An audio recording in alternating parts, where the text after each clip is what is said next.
Watch Channel 4 News for your chance to win a snowbird base. Suicide attack. Al-Qaeda blamed for the deadly bombing in Saudi Arabia. The warnings, the aftermath, and the surprising targets. Call to arms. Citizen soldier off to war. One half of all the National Guard from one state heads to Iraq. In depth, made in China, knocking out the knockoffs. How Hollywood is striking back. Asia really is piracy central for replication. And acts of charity. Good morning, baby. Helping the helpless. A guardian angel of foster care. From NBC News World Headquarters in New York, this is NBC Nightly News with John Siegenthaler. Good evening, everyone. We begin tonight with a deadly terrorist attack in Riyadh. U.S. officials now believe Al-Qaeda was responsible for the overnight suicide bombing at a housing complex in Saudi Arabia's capital. 17 people were killed, 120 wounded, when terrorists, who authorities say may have been disguised as police, drove up to the compound and blew themselves up. NBC's Pat Dawson is following the story. At first light in the Saudi capital, the scale of devastation was clear. What had been a small community of residential buildings was now just shattered concrete, splintered furniture, and a crater where the bombers detonated their vehicle. At hospitals, those who survived recalled how suddenly the terrorists had struck. First of all, we heard a gunshot. Then the explosion happened, and the house was destroyed. Among the most poignant images, the fear etched in the faces of children. Dozens wounded by the blast, at least 5 among the dead. He has a wound on his head, another close to his ear, and a third close to the eye. The attackers struck just before midnight, shooting their way past 2 compound guards, driving a car witnesses said had been disguised to look like Saudi police. The massive car bomb lit up the night sky and burned for hours. The bombing followed days of warnings from U.S. and other Western officials in the region that terrorists in Saudi Arabia were poised to strike. With embassies and areas where Westerners live tightly guarded, the bombers attacked in Al Buhaya, a neighborhood where mostly non-Saudi Arabs and other Muslims live. Saudi officials said today they suspected Al-Qaeda. It's probably likely that Al-Qaeda decided to go ahead with the terrorist operation before their cell could be uncovered, and that they felt that this was the most obvious target. It was soft, it was easy to hit, and it could also inflict maximum casualties. If the target wasn't Western, the tactic closely resembled Al-Qaeda's attack on another residential compound last May, when 35 were killed, including 8 Americans. And as the search for victims goes on, concerns remain throughout the Gulf region that more attacks may be in the works. The U.S. Embassy was closed again today as officials warned Westerners not to relax their guard. Pat Dawson, NBC News, London. The U.S. Deputy Secretary of State Richard Armitage was in Riyadh today and said he is quite sure Al-Qaeda was behind this attack. For more on what this means to the war on terror, NBC's Rosalind Jordan joins us tonight from the White House. Good evening, Rosalind. Good evening, John. Administration officials say this attack is one more example of why the war on terror is far from over.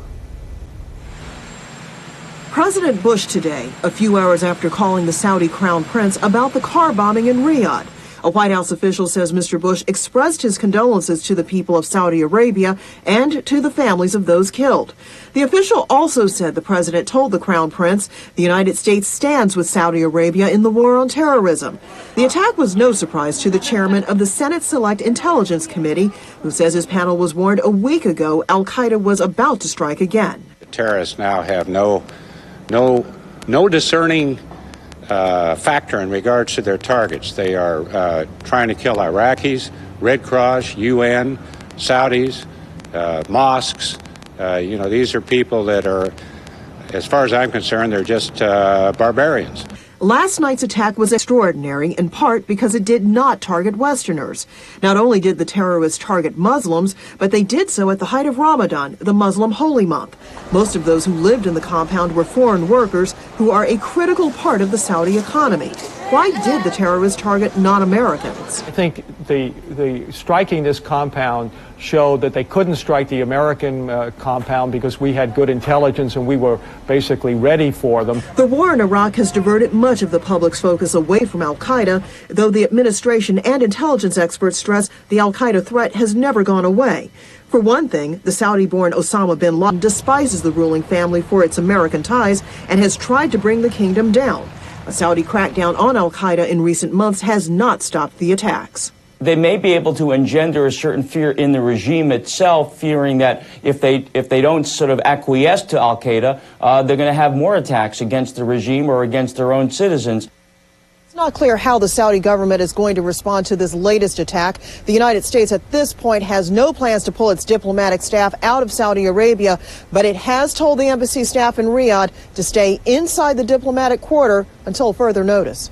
John? NBC's Rosalind Jordan. Roz, thanks. In our Iraq Watch tonight, one American soldier was killed, another wounded when their vehicle was hit a landmine today. 36 U.S. soldiers have died in Iraq so far this month. And we have an update tonight on the U.S. Black Hawk helicopter that crashed near Tikrit Friday, killing 6 Americans. U.S. Army sources close to the investigation tell NBC News that the Black Hawk was hit by a surface-to-air missile, and another reminder of the danger these weapons pose to U.S. military aircraft in Iraq.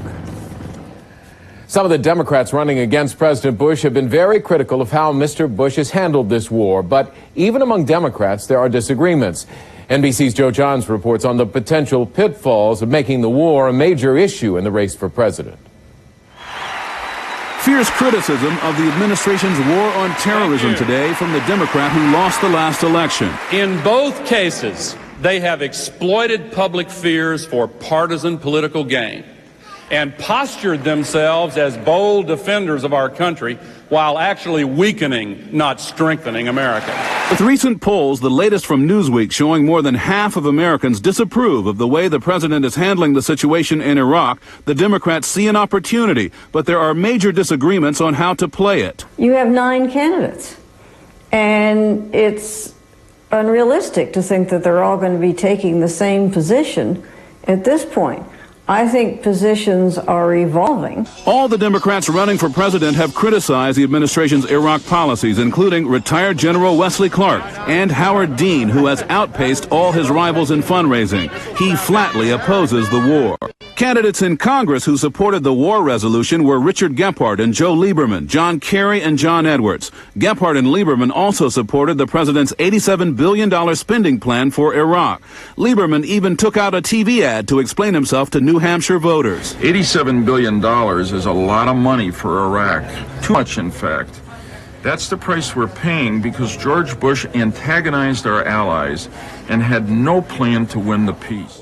Kerry and Edwards opposed the Iraq spending plan. Edwards explained himself today on Meet the Press. My view was we needed to send a clear message to the president that we had to change course. 3 decades ago, former Senator George McGovern opposed the Vietnam War in a failed run for the White House and has advice for today's candidates. Well, make clear that we support the troops. Every Democrat that I know of supports the troops. Those of us that want this war terminated support the troops by saying don't send them into needless war. Some political observers say such wartime challenges to the White House can be risky business for politicians, especially after the primary season is over and the Democratic nominee has to go head-to-head with the commander-in-chief. Joe Johns, NBC News, the Capitol. 43,000 more U.S. reservists from across the country were called up for active duty in Iraq last week. And while every state is making sacrifices, this war has had a big impact on Washington state, where half the National Guard has been called up for active duty. NBC's James Hattori has that story. A ferry ride away from Seattle across Puget Sound. Roger that. Out here. It's 1 week and counting for Charlie Company, 1st Battalion, 303rd Tank Regiment, Washington State National Guard. At the small Port Orchard Armory, preparations are underway to send 62 soldiers to Iraq. They're firefighters, they're concrete pourers, they work in school district, they're school teachers. Men like Dan Wright, a teacher whose current events lessons hit home as he left school. What do the kids say to you? Well, a lot of them are saying good luck, but a lot of them are crying. I mean, as I was leaving, a lot of teary-eyed kids. Charlie Company is part of Washington's 81st Armored Brigade. We are here to help you. They're going from a schedule of 1 weekend a month plus 2 weeks a year to 18 months away from home, including a year in Iraq. Maintenance mechanic Kurt Spieth is hurrying to finish work around the house so he won't be distracted in Iraq. If you can't do your job right, you run the risk of not coming back. Washington State's deployment is a small fraction of the total U.S. troop rotation headed to Iraq. But for the state, it is a huge commitment. 3,200 soldiers, more than half of all National Guard troops here. This call-up of our National Guard is the largest call-up since World War II. The Guard normally responds to emergencies like riots, floods, and homeland security duties. Governor Gary Locke says the several thousand troops remaining are more than adequate. I'm very confident that we'll have a very large contingent of National Guards men and women who are available to handle and respond to any natural disasters or any emergencies in our state. Take care of yourself. For the troops about to deploy, the priority is to prepare. And for Paolo Burnside, a construction worker, to reassure his family and colleagues as best he can. I really think about it. It just scares me. Just not knowing what's going to happen. That's the biggest part. Anxious. Worried, yeah. Nervous, yeah. But fulfilling their duty as citizen soldiers answering the nation's call. James Hattori, NBC News, Kent, Washington. Still to come on NBC Nightly News, crackdown on counterfeits. Hollywood and China team up to go after DVD pirates. And later, one woman's story of giving to those who cannot help themselves. Sore throat pain. It's hard to work, hard to think. Now, end your sore throat emergency fast with extra strength Cepacol lozenges. Unlike ordinary drops, Cepacol numbs sore throat pain fast with its menthocane action. Menthocane, 2 anesthetics to help you feel better fast. So effective, it's the #1 brand in hospitals. The pain is gone. Cepacol lozenges and maximum strength spray for relief on contact. Cepacol ends your sore throat emergency. Grandpa, how come you always chug your Metamucil? Because if Grandpa doesn't drink his fiber fast, he gets thick and gritty. Mommy doesn't chug her fiber? That's because Mommy found an easier way to take fiber. Benefiber. Benefiber? It never gets thick and gritty like Metamucil can. So Mommy doesn't have to chug it. Benefiber's taste-free, too. Mommy can even put it in her coffee or yogurt. Mommy's pretty smart. Benefiber. The choice is clear. Bingo. That's one way around holiday blackout dates. The Capital One Miles One card is a better way. Fly any major airline anytime with no blackout dates. What's in your wallet? A few years ago, I get this pain. It's no big whoop, just a little heartburn. Yeah, a burning, piercing fireball right here. So I cut down on the foods that bother me. I changed my diet. I worked out. Even my mom tries to help. Son, try sleeping on an incline. So I slipped some 2x4s under my bed. Oh yeah, my wife really loved that one. Then I started drinking that chalky stuff, popping acid reducers, and it all helped, but the pain keeps coming back 2-3 days a week. Okay, finally visit my doctor. He says it's acid reflux disease and prescribes Prevacid to help prevent the acid and heal the damage. So I take it like he says, and guess what? It really helps stop the acid pain. How's that for a happy ending? Prescription Prevacid actually helps prevent acid where it starts by turning off many of the pumps that produce it. Prevacid has a low occurrence of side effects such as diarrhea, abdominal pain, and nausea. Other serious stomach conditions may still exist. Ask your doctor for more information and if Prevacid is right for you. Help prevent the acid with Prevacid. Monday, it's the new frontier of medicine, actually undoing the damage caused by heart attacks. Plus, all this week, the fleecing of America. NBC Nightly News Monday. NBC News in depth tonight, crackdown. Hollywood is once again trying to stop the flow of bootlegged versions of blockbuster movies from making their way into the United States. The latest tactic is to open pictures worldwide on the same weekend to curtail the demand for the illegal copies. The latest Matrix sequel, for example, is playing in 96 countries. The epicenter for illegal copies of movies and almost everything else is China. NBC's Ned Colt in Beijing is in Pirates Paradise. Take a walk through Beijing's famous Silk Alley, and it's hard not to get greedy. The latest leather outerwear from designer Hugo Boss, $35. A pair of his and hers Rolex watches. It's a Rolex Infinity? Okay, how much one pair? So it's not real. Haggle, and they're just $25. Too good to be true. Exactly. Almost everything sold here is an imitation, a knockoff. A recent Chinese government study found that some $25 billion a year in pirated goods are sold on the mainland. That's about 15% of all purchases. This is a movie that is just now beginning to enter the movie theaters in the United States. That's a copy of Kill Bill for $1 a disc. It's a film buff's dream here. Walk into any DVD shop and you can find all the latest releases, pirated, at a fraction of what you'd pay in America. No surprise then that DVD piracy in China has doubled in the past year. Asia really is piracy central for replication. Former cop Mike Ellis has the tough job of stopping the flow of bootleg Hollywood blockbusters. Increasingly, American films are copied here, then resold around the world. The income goes into the pockets of the bootleggers, not to the Hollywood studios. We're finding that the pirate syndicates are shipping their goods out of China. There's an overcapacity there of the factories, and I'm afraid the goods are appearing in the UK and America and other parts of the world. China is reacting to pressure. In Hong Kong, there are daily raids on pirate DVD shops, and a year-end crackdown on the mainland is planned, because current efforts like these are little more than television events. Such high-profile displays are doing little to discourage the knockoff industry, which so brazenly sells the goods to buyers always looking for a deal. Ned Colt, NBC News, Beijing. If you've noticed you're paying a bit less at the gas pump, you're right.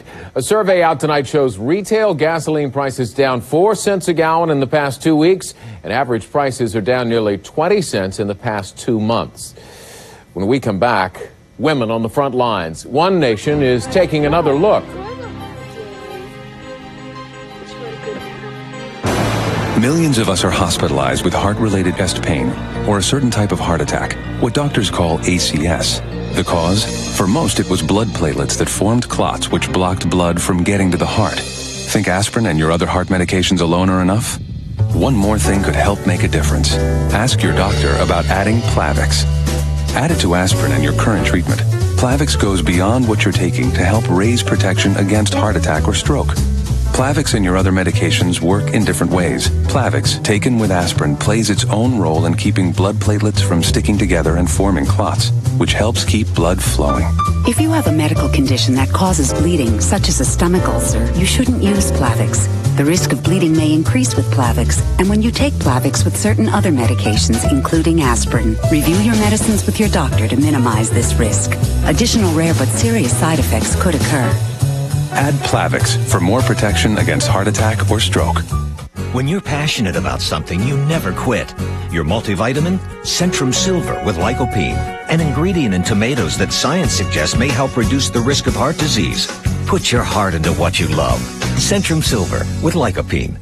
By age 50, if you're just wishing for good health, good luck. Help improve your odds with Caltrate. The same Caltrate shown in a clinical study to help stop bone loss may also help reduce the risk of recurrent colon polyps. It's never too late for Caltrate. Tony the Tiger has a new cinnamon cereal. Crunchy with cinnamon sugar flavor that won't wash off in milk.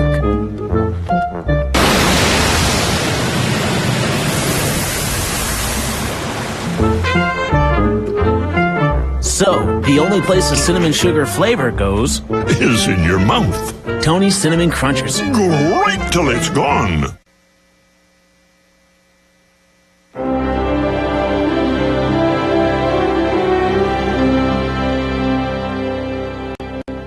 This week on Today, former POW Jessica Lynch spends 2 days with Katie Couric, the stories that have never been told. Live this week on Today on NBC. Mom, are we there yet? Shh, we'll be there soon enough. Mom. Okay, let me ask your father. Honey? Sweetie? Are we almost there yet? Almost. Isn't it time you called direct? Is the high high cost of car insurance keeping you from buying the simple things like gas? You need to call Direct. People in Tennessee are saving big money on their car insurance. Call us now. Save a lot of money when you buy Direct. Download your free desktop Weather Authority software at WSMV.com. It was one of the most violent protests in South Korea in years. Labor activists and students threw hundreds of firebombs at police, and the police fought back. Dozens of people were hurt. The protest involved a dispute over lawsuits filed by managers against union leaders accused of staging illegal strikes. The issue of women in combat gained new attention with the ordeal of Private Jessica Lynch in Iraq. A book about her experience comes out on Tuesday, and there's a TV movie tonight. And in Israel, the only country with compulsory military service for women, there's a debate over their role in combat. NBC's Charles Sabine is there. The Keren artillery unit of the Israeli army during a training exercise on the Lebanese border. Hezbollah forces are just half a mile away. Among the combat soldiers are 19-year-olds Mikhail Rappaport and Inbal Shani. Today, they're not just defending their country, but fighting doubts about whether, as women, they should be in such frontline areas facing combat. You're grown up in this country, and you're 18 years old, and you see your friends going to the special units and stuff, and you want to give whatever you can, because if not, who'll do it?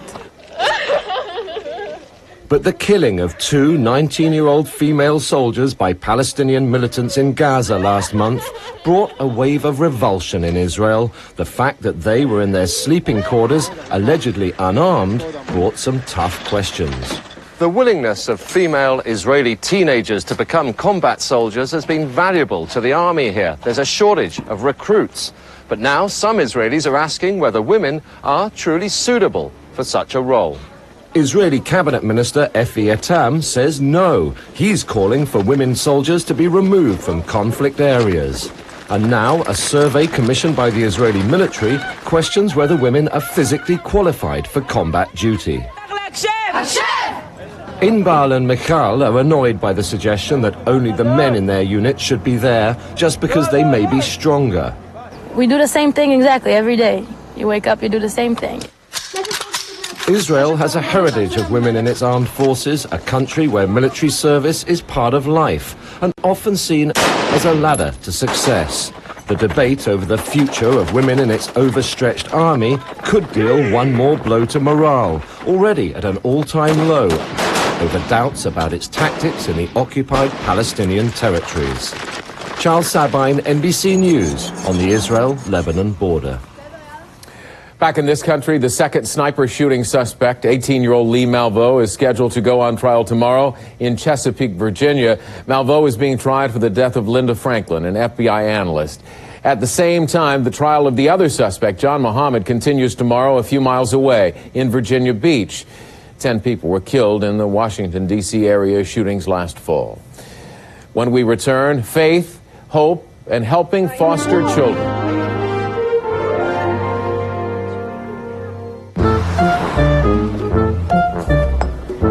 Tony the Tiger has a new cinnamon cereal.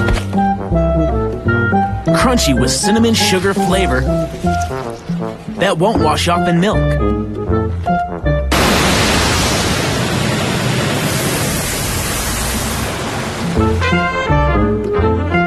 So, the only place the cinnamon sugar flavor goes is in your mouth. Tony's Cinnamon Crunchers. Great till it's gone. Okay, let's get rolling. Hey, Mo. Is the car loaded? I'm working on it. Every year I get stuck with this job. Okay, let's get this show on the road. Could we please open the sunroof? It's gonna be a long trip. The holidays are coming, so don't miss True Value's Get Ready for the Holidays sale. Earn over $300 in a rebate and get your house ready for when the holidays arrive. Hey, who's got the donuts? Santa, pace yourself. We haven't even left the driveway. All right. Isn't it time you found out about Imitrex? Ask your doctor if a free sample of Imitrex is right for you. Don't wait. Talk to your doctor today about a free sample of Imitrex. Healthy Choice chicken noodle soup is brimming with savory vegetables and roasted white meat chicken. So rich in flavor, it has 40% less sodium than the leading ready-to-serve brands. You don't need all the salt. Make the delicious choice. Make it Healthy Choice. It's Red Lobster's Seafood Pasta Celebration starting at just $9.99. Try one of our seafood and every bite pastas like creamy crab Alfredo. Or enjoy new dishes like grilled shrimp pasta starting at just $9.99. Now at Red Lobster.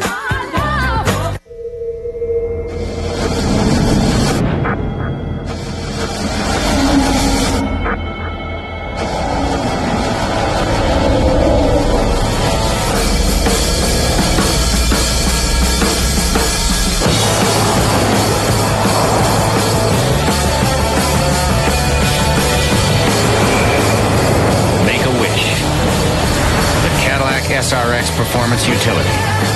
Breakthrough. An all-new Dateline Sunday. Britney Spears, like you've never seen her before. Former Mouseketeer gone wild. But just how far will she go? Dateline with an exclusive look. Britney Unzipped. An all-new Dateline. Tonight, 7/6 Central on NBC. The new frontier of heart medicine. NBC Nightly News, Monday. All this week at 7. Do you know the real story on Iraq? Hardball with Chris Matthews. Iraq, the real story. Every night at 7. This week on MSNBC. We end tonight with a remarkable tale of a woman who has put others before herself. She's helped children get a start in life that they otherwise may not have had, welcoming them into her home with open arms. Here's NBC's Brian Williams. Good morning, baby. Good morning. There are a few times when a name says it all, and this is one of them. Did you have a good sleep? Her name is Charity. She is just 30 years old and single, and yet Charity Bell has cared for more than 40 foster children. Can you show me Blue? Where's the dog? Some children stay with Charity for just a few days, other for several months at a time. Many are drug addicted and HIV positive and cannot sleep through the night. Charity is sort of Mother Teresa with a sense of humor. The work she does is really heart-wrenching. On the other hand, she's not holier than thou about it. But even with just 4 hours of sleep a night, Charity Bell. Charity recently graduated from Harvard's Kennedy School of Government. Her 18-hour days, both on and off campus, gave new meaning to multitasking. These days, Charity works for the Massachusetts Society for the Prevention of Cruelty to Children. She is so busy, her Harvard diploma still lies wrapped in plastic on the floor. Charity's free time these days, such as it is devoted to her own charity. It's one she set up called Foster the Future. It's designed to help fellow foster parents with the extras they need to get by. In Massachusetts, foster parents receive less than $15 a day to care for a child. It's not a money-making situation. Foster parents receive a stipend to care for these kids that just covers a child's basic needs. I know it's not about me. It's about what that child needs. And there are moments that I look at it and I think, oh my God, how am I ever going to say goodbye to you? How am I going to hand you to someone and walk away? And not die immediately afterwards. Walking with those big feet. And then you look back when the pain gets a little bit less and you think, that's why I did it. I did it to help that kid and help that family. I am so much more aware of how gifted my life has been and how wonderful my life is because these little people are in it. Good job. Brian Williams, NBC News. That's NBC Nightly News for this Sunday. Thanks for watching. Now here's Stone Phillips with a look at what's coming up tonight on Dateline. Stone? Thanks, John. Tonight, for the first time on television, Yankees manager Joe Torre reveals a painful secret from his past. The abusive father who terrorized him, his mother, and his siblings. What scared you most? Well, that something was going to happen to my mom. She was always there when I walked in the house after school. She was there. And if she wasn't there, I was frightened on what had happened to her or where she was. Safe at home, a candid talk with Joe Torre on Dateline. John? Thanks, Stone. Also on Dateline, Hoda Kotb reports on Britney Spears tonight, 7/6 Central Time. Tom Brokaw will be here tomorrow. I'm John Siegenthaler in New York. I'll see you again next weekend, if not before.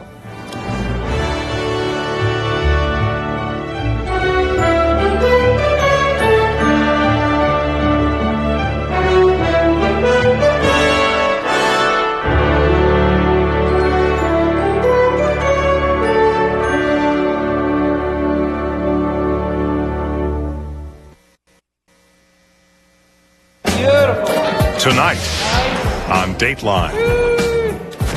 Oops, she did it again. She got our attention. In a world of